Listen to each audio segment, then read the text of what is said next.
How goes the family? Welcome back to Patterson Hill Properties. Hopefully, you guys are continuously having a great Saturday and all that good stuff. Today's subject matter, I will be talking about A, B, and C properties. For those that have been investing in the real estate industry or definitely interested in becoming a real estate investor, obviously, this is for educational purposes only. Do your own research. Knowing about the different types of property classes can help one understand various different strategies and how to proceed with caution and in an effective manner. Now, investors have various different ways how they look at what property slash grade of a property may be. You know, when it comes to a class property or grade property, it depends on how you want to word it. One investor may think a property could be a B class, while the other may think it's considered to be a C class property. In some areas, they grade properties from A, B, and C aspects, while others go all the way to F properties and whatnot.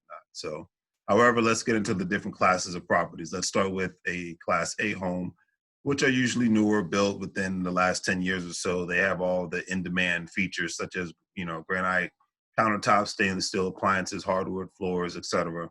Class A properties, they usually located in the best areas of a specific community near award-winning schools and popular dining and shopping options, things of that nature. The kind of communities people, love to thrive in and live in.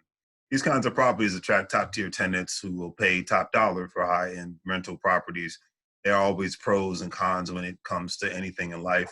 And the one pro is when it comes to A-class properties are certainly at the lower risk investment you can make. A con is that with the high-end amenities and tenants comes a high-end price. These properties are not going to provide much, if any, cash flow. So you want to definitely do your research and do your homework and go from there. B-class properties are actually selling like as fast as a medical face mask and hand sanitizers and Clorox wipes nowadays. Class B properties are a step below from a Class A home, obviously. These properties are usually a bit older, so they'll have some sort of wear and tear on them.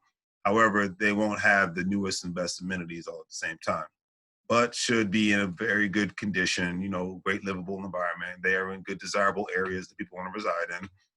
When it comes to good school districts, entertainment, things of that nature.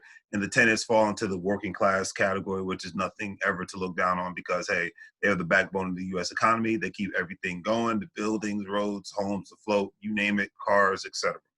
These properties are usually owned by owner occupants and not landlords. At times, this can create more competition for investors. Class B homes, depending on the market, can fall into price ranges of about 130,000 to 160,000. Like I said, depending on the market you live in, because if you're in another market, it might range from the 300 to the 600,000. It depends.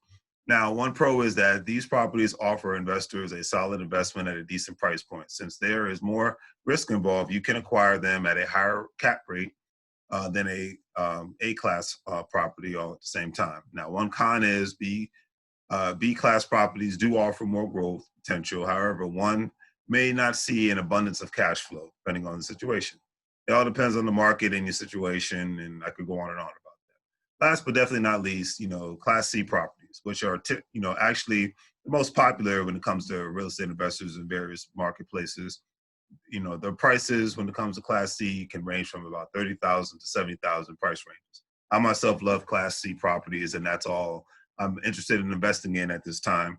Now, depending on the market, the prices match the condition of the properties, which means that they're not in the best condition and usually over 30 years old or older. They can also be found in what is less desirable areas, which can attract tenants that fall into the lower quality. Class C are considered high risk properties, but it all depends on the situation. Now let's get into the pros and cons of Class C properties. The biggest pro is one of the reasons why I love Class C properties is with the lower price points, one can get more cash flow when compared to the Class A and B properties.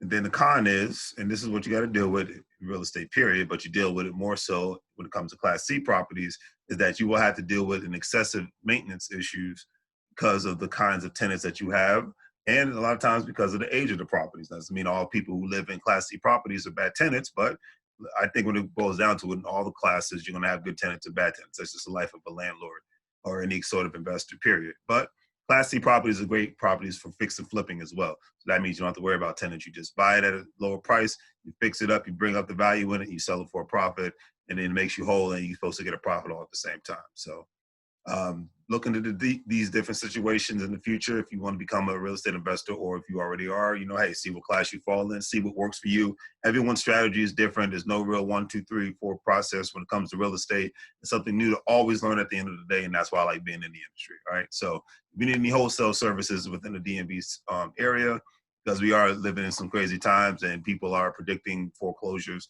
possibly go up. And if you have a property that you need to get rid of and you're tired of being a landlord and it's a distressed property, contact Patterson Hill Properties and we'll be more than happy to satisfy your every needs with our long list of investors. All right. So take care, have a great day, and please do the great 3 free things: like, share, and subscribe. And I will talk to you later.